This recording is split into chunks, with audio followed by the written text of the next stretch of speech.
What's up, guys? We're back. Look, we got a hovercraft. We got a really big hovercraft.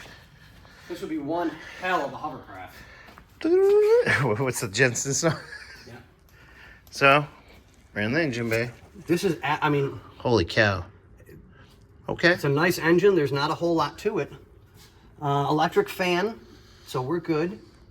I mean, this is a nice truck. It really is. I mean, as you can tell, we've got to do some... we're going to have to make some brake lines and stuff like that. To go down and get everything taken care of. Nice and neat. Yeah. Neat, you know, just clean up some small stuff. You know, nothing major. somebody started. Yeah. So. Yeah, nothing major. And like I said, I know there's a bunch of stuff in the bed of the truck. Yep. So Bobby knows what's in there.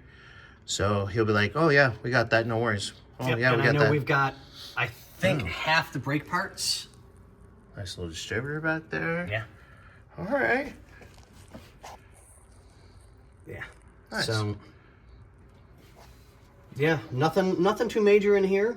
I mean, yeah, we'll probably talk to them and do a tidy up, clean up, you know, get everything kind of wrapped a little bit better, make it a little bit safer that way. But out of that, ladies and gentlemen, boys and girls, people of any age. He was born this way. All right. And adios, amigos.